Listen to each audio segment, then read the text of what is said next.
திருப்பூர் மாவட்டம் மூலனூர் வட்டார இனாம் நில விவசாயிகள் சங்க ஆலோசனை கூட்டம் இன்று நடைபெற்றது. இதில் 100க்கும் மேற்பட்ட இனாம் நில விவசாயிகள் கலந்து கொண்டனர்.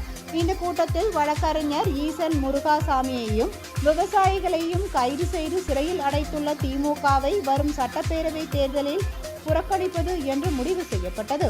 மேலும் தாராபுரம் சட்டமன்ற தொகுதியில் திமுக வேட்பாளருக்கு ஆதரவு அளிப்பதில்லை என்றும் இது குறித்து வாக்காளர்களிடம் விழிப்புணர்வு பரப்புரை மேற்கொள்வது என்றும் இந்த கூட்டத்தில் முடிவு செய்யப்பட்டது. இந்த கூட்டத்தில் கோனேரிப்பட்டி பாலு, லிங்குசாமி, சக்திவேல், சித்ரா சக்திவேல், சண்முகம் உள்ளிட்ட நிர்வாகிகள் கலந்து கொண்டனர். உயர்மின் கோபுரத்தால் பாதிக்கப்பட்ட விவசாயிகளும், மின்பாதையால் பாதிக்கப்பட்ட விவசாயிகளும், கண்வெளி விதையால் பாதிக்கப்பட்ட விவசாயிகளும் ஆலோசனை கூட்டத்தில் கலந்து கொண்டார்கள். இந்த ஆலோசனை கூட்டத்திலே இனாம் நில பிரச்சனைக்கு கடந்த 5 ஆண்டு காலமாக தமிழக விவசாயிகள் பாதுகாப்பு சங்கத்தின் சார்பாக சட்ட போராட்டங்களையும் கள போராட்டங்களையும் நடத்தி சட்ட தீர்வு வேண்டும் என்று, சட்டமன்றத்தில் சட்டம் இயற்ற வேண்டும் என்று போராட்டங்களை நடத்தினோம்.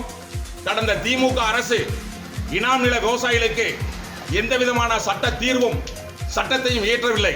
அதனால் இனாம் நிலத்தால் தமிழ்நாட்டில் பாதிக்கப்பட்டிருக்கின்ற 1 கோடி விவசாயிகளின் வாழ்வாதாரத்தை காப்பதற்காக திமுகவை புறக்கணிக்க வேண்டும் என்ற ஒற்றை கோரிக்கையில் தமிழ்நாடு முழுவதும் விவசாயிகளை ஒருங்கிணைத்து திமுகவுக்கு ஓட்டு விழக்கூடாது, ஓட்டு போடக்கூடாது என்று பிரச்சாரம் செய்ய வேண்டும் என்றும், ஓட்டு போட மாட்டோம் என்றும் நாங்கள் தமிழக விவசாயிகள் பாதுகாப்பு சங்கத்தின் சார்பாகவும் தமிழக விவசாயிகள் சார்பாகவும் இந்த ஆலோசனை கூட்டத்தின் வாயிலாக, இந்த காணொளி வாயிலாக தெரிவித்துக் கொள்கிறேன்.